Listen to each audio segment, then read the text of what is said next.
مالی لحاظ سے بڑے خوشحال ہیں اور وہ چیزوں کو مینیج کر لیں گے، لیکن یہ جو تاثر تھا یہ بالکل غلط ثابت ہوا، اور یہ جو لوگوں نے یہ دیکھا کہ یہ انصاف جو ہے اس کی فتح ہوتی ہے، ہر چیز جو ہے وہ مینیجبل نہیں ہوتی، اور اس میں جو سب سے زیادہ خراج تحسین پیش کروں گا وہ نور مقدم کے والد جو ہیں شوکت مقدم صاحب، وہ اتنے بڑے سانحے کے باوجود بھی اپنے فرم رہے اور بڑا انہوں نے اپنا کمپوزر بحال رکھا، اور دوسرا یہ ہے کہ وہ شروع سے اس کی تفتیش میں بھی جو ہے وہ شامل رہے ہمارے ساتھ ہر پروسیڈنگز میں.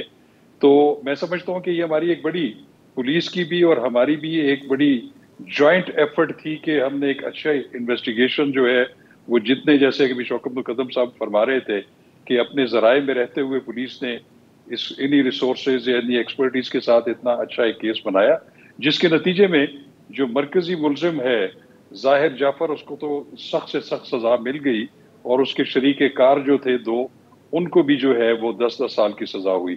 تو میں سمجھتا ہوں کہ یہ خاصا قابل اطمینان ہے ہمارے لیے. اچھا سر، ایک چیز لوگوں کو، کیونکہ اس کیس میں یہ بھی سامنے آیا تھا کہ کم از کم ان کے والد نے، ظاہر جعفر کے والد ذاکر جعفر نے شاید کسی موقع پر یہ کوشش کی کہ جو قتل ہوا ہے اس کو چھپانے کی ایک اٹیمپٹ کی جائے. تو بہت سے لوگوں کا خیال تھا کہ یہ ابیٹمنٹ جو ہے یہ بہت واضح تھی، جبکہ جو فیصلہ آیا ہے اس میں یہ کہا گیا ہے کہ کوئی ایسا ثبوت نہیں ملا کہ ظاہر ہے وہ دونوں ان کے والدین جو ہے ظاہر جعفر کے وہ کراچی میں تھے کہ انہوں نے اس پر اثر انداز ہونے کی کوشش کی ہو.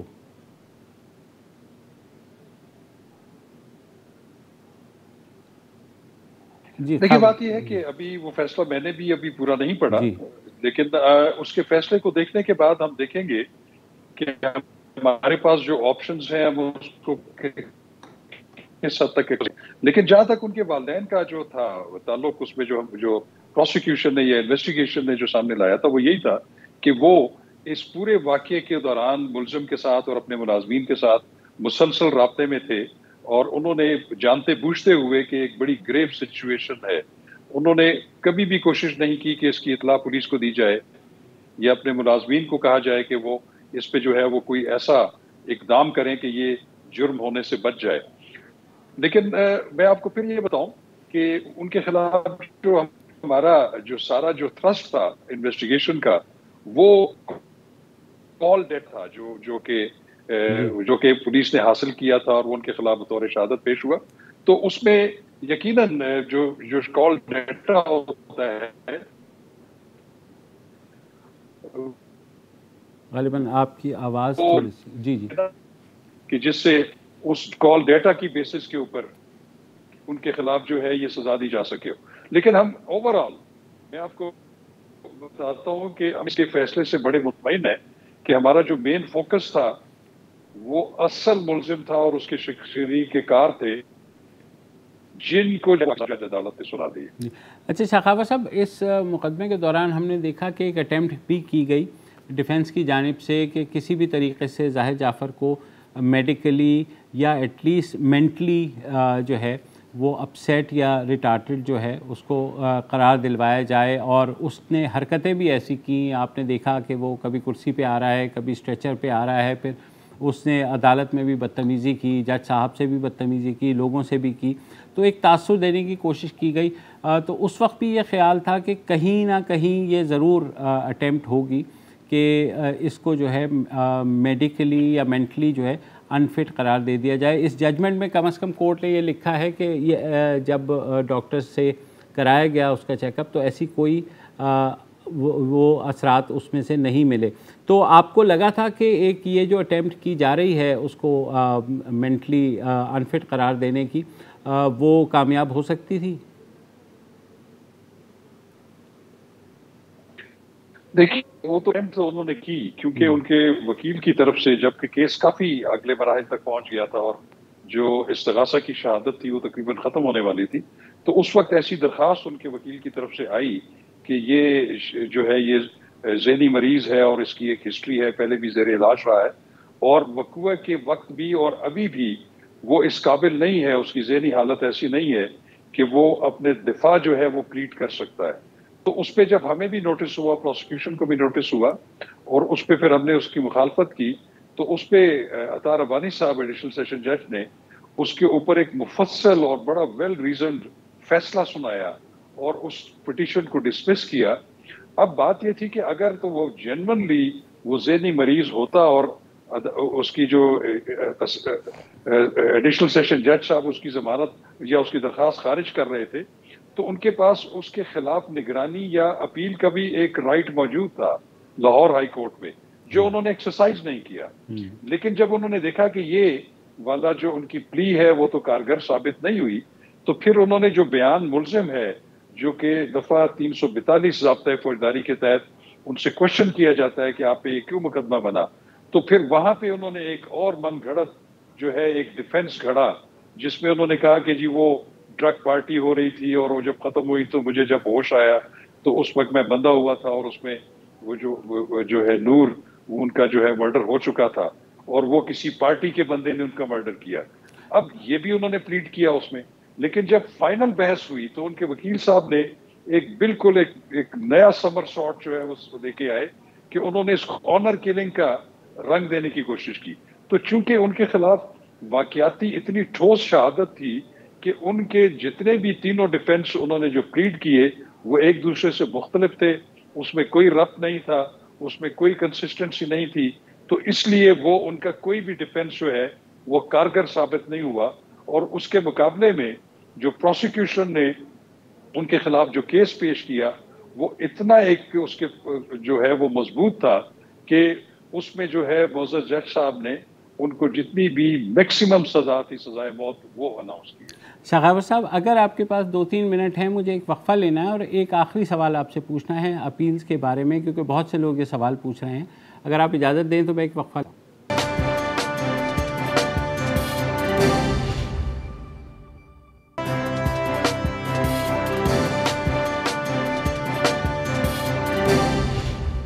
Welcome back.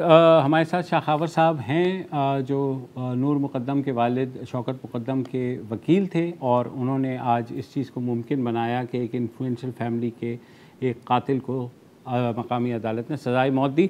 شاخاور صاحب، میرا آپ سے بس یہ پوچھنا ہے، جو کہ بہت لوگ سوال پوچھ رہے ہیں کہ سزا تو ہو گئی ہے، اب اس پر عمل درآمد کب تک ہوگا؟ کیونکہ ظاہر ہے اپیلز بھی ہوں گی ہائی کورٹ میں بھی، سپریم کورٹ میں، پریزیڈنٹ کے پاس ایونچولی، تو اس میں کتنا وقت لگ سکتا ہے؟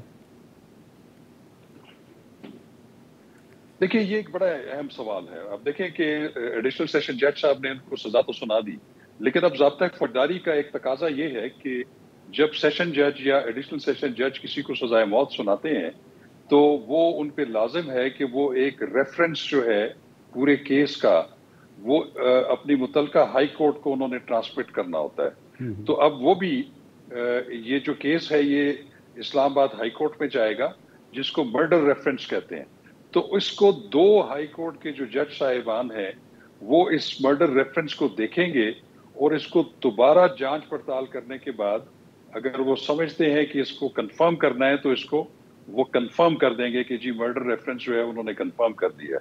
تو اس صورت میں پھر جو مجرم ہے اس کے بعد سپریم کورٹ میں جانے کی آپشن ہوتی ہے، اور جب تک سپریم کورٹ اس کو ڈیسائیڈ نہیں کرتی تو پھر بھی اس پہ عمل درآمد مشکل ہو جاتا ہے۔ تو اس میں آخری سٹیج جو ہوتی ہے، اگر سپریم کورٹ بھی اس کو اگر بحال رکھے سزائے موت کو، تو پھر صدر مملکت کے پاس وہ ایک روٹین ہے کہ ان کے پاس ایک معافی کی درخواست چلی جاتی ہے، اور جب وہ وہاں سے ریجیکٹ ہوتی ہے تو اس کے 7 دن کے اندر اندر جو ہے وہ پھر ایگزیکیوشن ہونی ہوتی ہے۔ تو ابھی یہ ایک مرحلہ باقی ہے، لیکن ایک بات ضرور ہے کہ جس کو ڈیتھ سینٹینس ایوارڈ ہو جاتی ہے تو اس کو عام جیل سے جو ہے وہ اس کے اندر ایک ڈیتھ سیلز ہوتے ہیں، وہاں پہ منتقل کر دیا جاتا ہے کہ جہاں پہ وہ 24 گھنٹے میں سے کم از کم 22 گھنٹے وہ سیل میں رہتا ہے، اور اس کی ملاقات بھی اندر ہی ہوتی ہے۔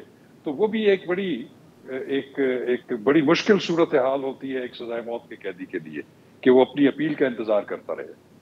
بہت بہت شکریہ شاخاور صاحب، خاصی تفصیل سے آپ نے بتایا کہ کیا آپشنز ہوں گی اور کتنا وقت لگ سکتا ہے۔ ہمارے ساتھ موجود ہیں طاہر نصیر، ہمارے نمائندے جنہوں نے اس کیس کو شروع سے کور کیا۔ طاہر، آپ کا کیا ایکسپیرینس رہا اس پورے کیس میں؟ میں یہ بہت انٹرسٹڈ ہوں کیونکہ جب یہ کیس شروع ہوا تو بہت سے لوگوں کا یہ خیال تھا کہ جتنی انفلوئنشل یہ فیملی ہے شاید وہ اثر انداز ہو جائے اس کیس پر. مبشر صاحب دیکھیں، یہ 20 جولائی کو انسیڈنٹ ہوتا ہے اور 20 جولائی کی رات یعنی کہ 21 جولائی کو مین ایکیوزڈ اریسٹ ہوتا ہے. اس کے 3 دن بعد اس کے والدین بھی اریسٹ ہوتے ہیں، پھر ساتھ ساتھ ٹوٹل 12 ایکیوزڈ اریسٹ ہوتے ہیں. اس میں جو مین ایکیوز کی والدہ ہے سپریم کورٹ سے ان کو بیل مل جاتی ہے. تھراپی ورکس کے جو 6 ملازمین ہیں ان کو بھی بیل مل جاتی ہے، اور ایک جو ایکیوزڈ اور ان کے گھر کا ملازم ہے اس کو بھی بیل مل جاتی ہے. لیکن یہاں پہ آپ کو بتائیں کہ اس قدر سپیڈی ٹرائل ہوا کہ اس ٹرائل میں 2 دفعہ ایسے محسوس ہوا کہ ہو سکتا ہے جو مین ایکیوزڈ ہے، جس طرح اس کو ذہنی مریض بنا کر پیش کرنے کی کوشش کی گئی، کبھی اسٹریچر پر لایا گیا، کبھی ویل چیئر پر اس کو لایا گیا، کبھی کاندھوں پر اٹھا کر اس کو لایا گیا، اور اس طرح کی انہوں نے پریزنس شو کی عدالت کے اندر کہ یہ مین ایکیوز جو ہے یہ مینٹلی اپسیٹ ہے. لیکن اس پہ جو ایڈیشنل سیشن جج ہیں عطا ربانی، ان کو جیسے ہی میڈیکل ایگزامن کی اپلیکیشن دی گئی جو مین ایکیوزڈ کے کونسل تھے، تو انہوں نے فوری طور پر اس کا اڈیالہ جیل جو ہے وہاں پہ ان کے ڈاکٹرز کو لکھا کہ اس کا میڈیکل کروایا جائے. لیکن جب ڈاکٹروں کی رپورٹ ہوئی تو ڈاکٹروں نے اس کو مینٹلی بالکل فٹ قرار دیا اور یہ لکھ کے بھیج دیا کہ اس کو کوئی بیماری نہیں ہے. پھر اس کے بعد ایک سٹیج ایسی بھی آئی کہ جب اس مین ایکیوز کو کمرہ عدالت میں لایا گیا سٹریچر کے اوپر، تو یہ جس طرح ایک بہانے کیے جاتے ہیں کہ تقریباً 20 منٹ تک اس نے ایسا بیہیو کیا عدالت کے اندر کہ جیسے یہ ابھی بے ہوش ہو جائے گا. لیکن جب وہ پروسیڈنگ تھوڑی سی لانگ چلی تو اس کے دوران ہم نے مشاہدہ بھی کیا کہ کمرہ عدالت کے اندر ملزم حشاش بشاش ہو گیا. اسٹریچر سے اٹھ کے اس طرح گردن اٹھا کے وہ دیکھ رہے ہیں کہ ابھی کورٹ میں کیا چل رہا ہے. اس کے بعد ایک سٹیج ایسی بھی ہے کہ جب اس کو کندھے پہ اٹھا کے لایا گیا تو یہ کہ کمرہ عدالت کے زمین پر بیٹھ گیا، اور اس نے یہ ظاہر کرنے کی کوشش کی ملزم نے کہ یہ مینٹلی بالکل اپسٹ ہے. لیکن جب سپرنٹینڈنٹ اڈیالہ جیل کا جو ڈاکٹر سے انہوں نے رپورٹ دی تو اس کے بعد کیس کا ٹرائل مزید سپیڈی چلا. اور میں آپ کو بتاؤں کہ 4 ماہ 8 دن تقریباً اس کیس کے ٹرائل کو لگے ہیں. 25 سماعتیں ہوئی ہیں. جو 14 اکتوبر ان کو چارج فریم ہوتا ہے، اور آپ دیکھ لیں کہ آج اس کیس کو کنکلوڈ کیا گیا ہے. مین ایکیوز کو آپ کو بھی معلوم ہے کہ اس کو ڈیتھ سینٹینس دی گئی ہے مرڈر کے اس فینس میں، اور اس کے علاوہ اس کو جو 376 زیادتی کے جو offense تھا اس میں اس کو عمر قید کی سزا دی گئی ہے. اس طرح اغوا کا جو دفعہ تھی 364 اس میں 10 سال کی سزا دی گئی. جہاں تک جو لوگ جس طرح مرکزی ایکیوز کے والدین ہیں، تھراپی ورکس ہیں یا ان کا ایک خانسامہ ہے، اس حوالے سے کورٹ نے اپنی ججمنٹ میں یہ لکھا کہ CDR کے ثابت ہونے سے یہ معلوم نہیں ہو سکا، نہ ہی پولیس نے کوئی ٹرانسکرپٹ عدالت میں پیش کیا ہے، کوئی ان کی میسیجنگ کا ریکارڈ، کوئی وائس نوٹ. اور یہ بھی کورٹ نے اپنے ڈیسیژن میں لکھا ہے کہ پروسیکیوشن ان جو نو ایکیوز تھی اس کے حوالے سے کیس کو پروو نہیں کر سکی. اور آج ایک انٹرسٹنگ بات یہ ہوئی ہے کہ جس طرح یہ کیس کا ٹرائل چلتا رہا، آج جب مین ایکیوزڈ کو لایا گیا اس کے والد کو لایا گیا، جب صبح سویرے تو پہلے ان کی حاضری لگی، لیکن بعد ازاں پھر جو 4 ایکیوزڈ اریسٹ تھے ان کو کمرہ عدالت میں لایا گیا اور کمرہ عدالت کو لاک کر دیا گیا. تمام لوگوں کو کمرہ عدالت سے باہر بھیج دیا گیا. اس دوران وکلا نے پروٹیسٹ بھی کیا. پھر کورٹ جب اوپن ہوئی تو جو وکلا تھے انہوں نے کہ احتجاج کیا کہ ہم نے بھی سننا تھا. اس پہ جو ایڈیشنل سیشن جج عطا ربانی ہے انہوں نے کہا کہ قانون کے مطابق جو 342 کی سٹیٹمنٹ ہوتی ہے وہ ایکیوز دیتا ہے، لیکن یہاں پہ وکیل جو ہے وہ ایکیوز کی سٹیٹمنٹ دے رہے ہوتے ہیں. تو میں نے کمرہ عدالت بند کر کے صرف ان ملزمان سے کچھ چیزیں پوچھی ہیں کیونکہ ان کو بھی اپنے دفاع کا حق ہے کہ جو ظاہر جعفر سے کیا پوچھا گیا؟ ظاہر جعفر سے تو کورٹ نے ایسے ایڈیشنل سیشن جج نے کچھ نہیں پوچھا، صرف جو مالی تھا اور اس کے علاوہ جو چوکیدار تھا ان سے یہ پوچھا گیا کہ آپ کو یہ شرم نہیں آئی کہ آپ نے اس وقت دروازہ بند کر دیا، اس وقت اگر نور مقدم باہر نکل جاتی تو اس کی جان بچ جاتی. اس ٹائم ان دونوں ایکیوز نے تو کہا جی ہم نے ایسا نہیں کیا. فوری طور پر کمرہ عدالت میں فوٹیج چلائی گئی اور اس فوٹیج میں اس مالک اور چوکیدار کو گیٹ کے اوپر دکھایا گیا.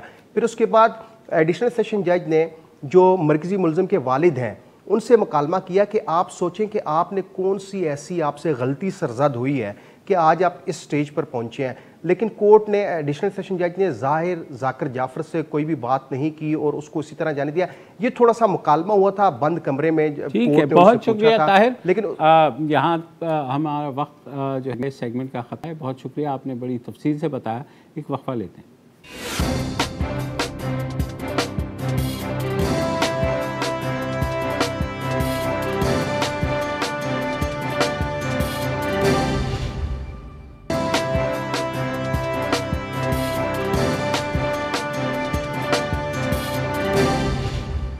Welcome back. اور جیسا کہ آپ نے دیکھا اس وقت عالمی سطح پر سب سے بڑی خبر یہ ہے کہ آج روسی صدر ولادیمیر پوتن نے کم از کم مشرقی یوکرین میں ایک فوجی آپریشن کا حکم دیا ہے. یہ حکم جو ہے 2 روز کے بعد آیا ہے جب روس نے 2 علیحدگی پسند علاقوں ڈونیسک اور لوہانسک کو آزاد ریاست کے طور پر تسلیم کیا ہے. خیال یہی تھا کہ شاید روس فل انویژن کی طرف نہیں جائے گا، مگر اب یہ لگ رہا ہے کہ وہاں پر جو ہے کم از کم فوجی ٹھکانوں کو نشانہ بنایا جا رہا ہے پورے جو یوکرین کے اندر. ہمارے ساتھ ماسکو سے ہمارے نامہ نگار موجود ہیں عادل شاہ زیب، اپنا شو بھی کرتے ہیں ڈان نیوز پر. Adil, what an interesting day to be there. آپ نے سوچا بھی نہیں ہوگا کہ وزیر اعظم کا وزٹ کے موقع پر یہ کچھ ہو جائے گا. ایبسولوٹلی، جرنلسٹکلی اسپیکنگ بہت مطلب میں اس دورے کی سگنیفیکنس اس لحاظ سے دیکھتا ہوں کہ ایک تو 23 سال کے بعد کوئی پاکستانی پرائم منسٹر آ رہا ہے، وہ تو ہماری ایک روایتی لانیں جو ہمارا میڈیا کہہ رہا ہے، لیکن اصل جو اس کی سگنیفیکنس ہے وہ آج 6 بجے یہاں کے ٹائم کے مطابق جو پریزیڈنٹ پوتن نے اعلان کر دیا کہ وہ یوکرین میں فوجی آپریشن شروع کرنے جا رہے ہیں، اس کے بعد سے ہمارے بھی کان کھڑے ہو گئے ایز اے جرنلسٹ. اور انٹرنیشنل میڈیا کا تو پورے کا پورا فوکس جو ہے وہ رشیا پہ آ گیا، یوکرین پہ آ گیا، اور خصوصاً جو پرائم منسٹر خان کا وزٹ ہے اس پر آ گیا. اور مبشر صاحب آپ کو یہ بتائیں کہ ابھی میں جس لابی میں بیٹھا ہوا ہوں، یہ جہاں پر عمران خان اور ان کا وفد ٹھہرا ہوا ہے 4 سیزن ہوٹل، یہاں پہ ہم سارے لابی میں ویٹ کر رہے ہیں. ابھی تک وہ واپس آئے نہیں ہیں کرملن سے. آلدو کرملن یہاں سے 3-4 منٹ کی واکنگ ڈسٹینس پر ہے، لیکن وہ تو پروٹوکول میں آئیں گے. ریڈ سکوئر بھی یہاں سے کوئی زیادہ دور نہیں ہے، لیکن ابھی تک عمران خان جو ہیں وہ واپس نہیں آئے، اور کسی کو کچھ نہیں پتا کہ ان کی وہاں پہ بات چیت کیا ہوئی ہے. البتہ جو پریزیڈنٹ پوتن کے آفس نے، جو رشین پریزیڈنسی نے ابھی تک جو کہا ہے، اس سے ہم کچھ اخذ ضرور کر سکتے ہیں کہ ان کی بات جو ہے وہ کیا ہوئی. ایک تو وہ کہہ رہے ہیں کہ جی بائلیٹرل کوآپریشن، اور ایک views on current regional topics. اور ریجنل ٹاپکس جو ہیں اوبویسلی اس میں یوکرین والا معاملہ ہو گیا، پھر وہ ساؤتھ ایشیا میں ڈیولپمنٹس کی بات کر رہے ہیں تو افغانستان والا معاملہ ہو گیا. یہاں پر جو پی ایم کے ساتھ جو ڈیلیگیشن میں وزیر اطلاعات ہیں فواد چودھری، حماد اظہر ساتھ ہیں، رزاق داؤد ساتھ ہیں، ان تینوں سے ہم نے آن کیمرہ آن ریکارڈ بات کی ہے. تو سب ابھی تک یہ کہہ رہے ہیں کہ جب تک پرائم منسٹر نہیں آئیں گے ہمیں کچھ پتہ نہیں ہے کہ ہم نے یوکرین پر لائن کیا لینی ہے. آلدو پرائم منسٹر آخری انٹرویو میں جو انہوں نے رشین ٹی وی کو ہی دیا تھا، اس میں وہ کہہ چکے ہیں کہ جنگیں جو ہیں وہ مسائل کا حل نہیں ہیں. اور جس طرح افغانستان میں یو ایس نے انویڈ کیا ان کے مطابق، اور وہاں سے وہ ہوا، تو یوکرین کے معاملے میں بھی رشیا کو احتیاط سے کام لینا چاہیے اور ڈپلومیٹکلی معاملہ حل کرنا چاہیے. لیکن رشیا نے تو کچھ اور کر دیا. تو اب عمران خان صاحب جو ہیں، میرے خیال میں فی الحال ہمیں یہ ریفلیکٹ ہو رہا ہے کہ بڑے کیئرفل ہو کے بڑا ایک میجرڈ رسپانس ہوگا اگر وہ دے بھی، کیونکہ ایک جو پلانڈ پاکستانی میڈیا کے ساتھ عمران خان کا انٹریکشن تھا وہ بھی کینسل کر دیا گیا ہے، اور جو رشیا ٹی وی کے ساتھ انہوں نے 1-2 انٹرویوز طے کیے تھے وہ بھی یہاں پہ جو ہے انہوں نے کینسل کر دیے ہیں. تو اس سے ہمیں لگ رہا یہ ہے کہ وہ شاید میڈیا پر کوئی بھی ریئیکشن دینا یا ٹاکس کے بارے میں بات کرنا اس سے کترا اس لیے رہے ہیں کیونکہ بڑی مبشر ایک سینسٹیو سی سچویشن بن گئی ہے پاکستان کے لیے بھی. اور آپ کو پتہ ہوگا کہ یو ایس اسٹیٹ ڈپارٹمنٹ کی جانب سے بھی وہ جو ہم اپنی اس میں عام زبان میں اکثر کہتے ہیں نا تڑی لگانا، سو انڈائریکٹلی انہوں نے تڑی لگا دی ہے پاکستان کو کہ آپ کو پتہ ہے کہ یوکرین میں جو ہے وہ انویژن ہوئی ہے اور انویژن کی جو ہے وہ مخالفت کی جاتی ہے. تو یہ سٹیٹمنٹ میں نے فواد چودھری صاحب کے سامنے رکھی، لیکن I did not get a clear answer. اور فواد چودھری صاحب آپ کو پتہ ہے ان کے پاس کسی چیز کا جواب نہ بھی ہو تو وہ جواب پھر بھی دے دیتے ہیں. لیکن اس معاملے میں جتنا محتاط طریقے سے ابھی تک یہ منسٹرز اور ڈیلیگیشن یہاں پہ بات کر رہے ہیں، میرا خیال ہے ان سب کو بتا دیا گیا ہے کہ معاملات جو ہیں وہ اتنے آسان نہیں ہیں. یہاں پہ 2 چیزیں ہیں. ایک تو ایز اے جرنلسٹ میرے ذہن میں اب سب سے پہلا سوال یہ ہے کہ جب پوری دنیا تقریباً ایک سائڈ پہ کھڑی ہو گئی ہے اور وہ کہہ رہی ہے کہ رشیا نے جو ہے وہ ایگریشن کی ہے اور انویٹ کر دیا یوکرین کو، تو ایسے میں پاکستان کہاں کھڑا ہوگا. مطلب نیوٹرل رہ کے بھی آپ اس وقت اگر بات کریں گے تو بڑا سوچنا پڑے گا ہمیں. اور دوسری بات یہ ہے کہ ہم نے تو اس دورے کو اس لیے پیٹا کہ انرجی سیکٹر میں ہم بہت بڑے بڑے معاہدے کرنے جا رہے ہیں, دو طرفہ تعلقات ہمارے بحال ہو گئے ہیں, تجارت بڑھانا چاہ رہے ہیں. لیکن واٹ اف اگر جو جس طرف چیزیں جا رہی ہیں اور رشیا پہ اسٹرکٹ سینکشنز اور بھی لگ گئیں تو کہاں گئے ہمارے معاہدے. مطلب اگر آپ even M O U sign کر لیتے ہیں اور اس کل کو ایسی سینکشنز لگ جاتی ہیں کہ you can not go ahead, تو ایز اے جرنلسٹ ابھی تک آئی ایم جسٹ ویٹنگ کہ ہمارا ایز اے پاکستانی ڈیلیگیشن کا ٹیک اوے اس وقت یہاں سے کیا ہے. آلدو جو ایک انٹرنیشنلی ایک میسج چلا گیا ہے کہ دیکھیں جس دن یوکرین میں یہ کام کر رہے ہیں پریزیڈنٹ پیوتن, اسی دن پرائم منسٹر عمران خان اپنے کی ممبرز آف دا کیبنٹ کے ساتھ وہاں ماسکو میں بیٹھ کے, اور ان کے ہاں مہمان ہیں پچھلے 3-3.5 گھنٹے سے. تو ہم نے یہ میسج تو دنیا کو دے دیا ہے, لیکن کس کاسٹ پہ دیا ہے, وی آر یٹ ٹو سی دس. ابھی تک چونکہ کوئی کچھ یہاں نہیں بتا رہا کہ کیا ہم نے ان کے ساتھ طے کیا پایا ہے. اور آبویسلی رشین آفیشلز تو ابھی تک یہی بتا رہے تھے ہمیں کہ ایجنڈے پہ افغانستان تھا اور ایجنڈے پہ جو ہے وہ انرجی سیکٹر کے ایک دو معاہدے جو تھے وہ ڈسکس ہونے تھے, ایم او یو سائن ہونا تھا. لیکن یہ ساری چیزیں جو ہیں یہ اس وقت یوکرین والے معاملے نے بالکل اوور شیڈو کر دی ہیں. جی میرے خیال میں وائز ڈیسیجن ہے اگر انٹریکشن نہیں کرتے, کیونکہ جتنی ٹرکی سچویشن ہوئی بھی ہے اور جس کی طرف آپ نے بھی اشارہ کیا, تو ظاہر ہے بہت محتاط رہنے کی ضرورت ہے. اور آئی ایم گلیڈ کہ وہاں پر یہ احتیاط دکھایا جا رہا ہے, کیونکہ جیسے آپ نے بھی کہا پوری دنیا کی نظریں اس وقت وزیر اعظم عمران خان کے اوپر ہیں کہ وہ کیا بولیں گے. دوسری بات یہ ضرور ہے کہ اس وقت جو صورتحال بن رہی ہے اور وزیر اعظم کا جس طرح استقبال کیا گیا, یہاں پر یہ دکھایا گیا کہ ماضی میں وہ اگر رہنماؤں سے ملتے تھے تو ایک بڑی ٹیبل ہوتی تھی دوسری, اور دور وہ انہیں بٹھاتے تھے. یہاں پر ایک بہت کارڈیل ہمیں ایٹماسفیئر لگا, کم از کم ان کی جو انٹریکشن ہوئی ہے اب تک. تو وہاں کیا فیلنگ ہے کہ واقعی یہ کارڈیالٹی موجود ہے؟ دیکھیں وزٹ تو امپورٹنٹ ہے. یہاں پہ میں آپ کو بتاؤں جس پر پاکستانی میڈیا کا زیادہ فوکس نہیں رہا اس وقت, عمران خان کا وزٹ جو ہے نا رشین لوکل میڈیا میں سیکنڈ ہیڈ لائن ہے. فرسٹ آبویسلی یوکرین, اس کے بعد کہ جی ایک ایسا پرائم منسٹر ایسے وقت میں دورہ کر رہا ہے کہ جب یوکرین کے ساتھ ہم نے یہ کر دیا ہے, تو اس تناظر میں یہ دورہ امپورٹنٹ تھا. دوسرا جو کل ریڈ آرمی ڈے تھا, ان کا ڈیفنس ڈے کنسیڈر کیا جاتا ہے, اس دن عمران خان کا آنا وہ بھی, یہ رشین ڈپلومیٹس ہمیں کہہ رہے ہیں کہ یہ بھی کافی مطلب ایک سگنیفیکنٹ ہے عمران خان کے لیے. عادل سوری میں یہاں پہ آپ کو روکوں گا کیونکہ ہمیں وقفہ لینا ہے, وقفے کے فوراً آپ کے ساتھ آئیں گے.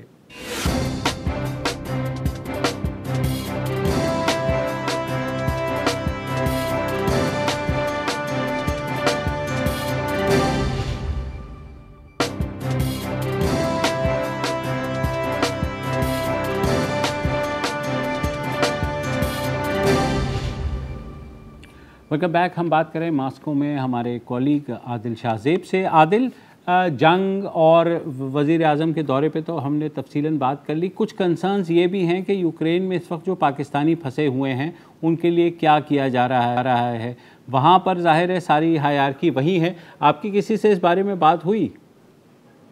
دیکھیں مبشر صاحب, یہ بڑا اہم پوائنٹ آپ نے ریز کیا. دو میسیجز مجھے ایسے آ چکے ہیں کیو سے جو ہمارے دوست ہیں, اور ایک تو جن کے بیچارے کے ان لاز وہاں پہ پھنسے ہوئے ہیں. جن لوگوں سے ہم اس وقت جو پاکستانی یہاں پہ ڈیلیگیٹس ہیں اور جو منسٹرز ہیں, وہ ڈیفینیٹلی ان کے پاس اس کا جواب نہیں ہے, کیونکہ اس وقت ہمیں ایک چیز نظر آ رہی ہے کہ کلیئرٹی نہیں ہے. اور کلیئرٹی کی وجہ یہ ہے کہ پرائم منسٹر ابھی تک واپس نہیں آئے, نہ نیشنل سیکیورٹی ایڈوائزر واپس آئے ہیں, نہ ہمیں یہاں پہ فورن منسٹر نظر آ رہے ہیں. اسد عمر یہاں پہ ہیں, رزاق داؤد ہیں, فواد ہیں, شہباز گل یہ بالکل رائٹ پہ میرے ساتھ بیٹھے ہوئے ہیں, باقی منسٹرز ہیں. لیکن یہ 3-4 گھنٹوں سے جو ہے وہ یہی ہمارے ساتھ موجود ہیں, زیادہ سے زیادہ ریڈ اسکوئر تک باہر چلے جاتے ہیں. تو ان کو اس کا ڈیفینیٹلی ان کے پاس جواب نہیں ہوگا. لیکن آبویسلی یہ ساری چیزیں ایسی ہیں کہ وہاں پر کافی تعداد میں وہاں پر پاکستانی ہیں اور وہ پھنسے ہوئے ہیں, تو اس کا بھی کچھ کرنا پڑے گا. اور اس میں جو بریک سے پہلے میں آپ سے بات کر رہا تھا، اس میں دو بڑے اہم نقطے جو تھے وہ میں چاہتا ہوں کہ آپ سے میں شیئر کروں. ایک تو جو پرائم منسٹر کو یہاں پہ گارڈ آف آنر دیا گیا، ریڈ کارپیٹ، وہ واقعی سگنیفیکنٹ تھا، لیکن انہیں ریسیو کیا ڈپٹی فارن منسٹر نے، اور یہاں ڈپٹی پرائم منسٹر بھی بڑے زیادہ ہیں اور ڈپٹی فارن منسٹر بھی ہیں. تو یہ ڈیزگنیٹڈ ڈپٹی فارن منسٹر ہوتے ہیں صرف جو ساؤتھ ایشیا کے لیڈرز آتے ہیں ان کو ریسیو کرنے. یہ بڑا ایک اہم نقطہ ہے جو ہم ناظرین پہ چھوڑ دیں گے کہ وہ اس بارے میں اپنا کیا ذہن بناتے ہیں. دوسری جو ایک اہم ڈیولپمنٹ ہمیں پتہ چل رہی ہے وہ یہ ہے کہ اس ہائیلی لائکلی کہ عمران خان کی میٹنگ کے بعد ان کی جو ہے پریزیڈنٹ پیوٹن کی ٹیلی فونک گفتگو ہو انڈین پرائم منسٹر مودی سے. اور اگر یہ ہوتا ہے تو اس سے پھر دو مطلب لیے جا سکتے ہیں. ایک تو یہ کہ انڈیا بڑا کلوزلی مانیٹر کر رہا ہے اس کو، ان کے کچھ کنسرنز بھی ہوں گے، بڑے ہسٹورک ریلیشنز ان کے رہے ہیں، اسٹریٹجک ریلیشنز رہے ہیں رشیا کے ساتھ اور ابھی بھی ہیں، اور 60% ان کے جو ڈیفنس امپورٹ ہے وہ ابھی بھی رشیا سے ہے، ان کا ملٹری ایکوپمنٹ. تو ایک یہ بات بھی ہو سکتی ہے کہ شاید وہ کنسرن بھی ہوں. لیکن میں ایز اے صحافی ایک دوسری جانب بھی سوچ رہا ہوں، اور یہ بھی ہو سکتا ہے کہ پاکستان اور انڈیا کے درمیان رشیا کوئی ایسا کردار ادا کرے جو کہ امریکہ اب تک ادا کرنے میں ناکام رہا ہے. اور میرے خیال میں اس کی پاسبلٹی جو ہے میں زیادہ اسٹرانگ دیکھتا ہوں، کیونکہ اگر پرائم منسٹر مودی جو ہیں اگر وہ کنسرن بھی ہوتے اس دورے سے تو یہ بڑا کم ہوتا ہے ڈپلومیٹکلی سپیکنگ کہ آپ اسی دن ان سے جو ہے ٹیلی فون پر گفتگو کر کے کہیں کہ جی دیکھیں نا آپ نے تو بڑا برا کیا، اب عمران خان کے پاکستان کو آپ نے اپنے آپ قریب لے آئے. لیکن ہم صرف یہ ایزیوم کر رہے ہیں، لیکن میں نے کہا یہ میں آپ سے شیئر کر دوں کہ یہ ایک اہم ڈیولپمنٹ ہے. اگر یہ آج ہو جاتی ہے، ٹیلی فونک گفتگو ان کی ہو جاتی ہے، تو پھر ہمیں پتہ چلے گا.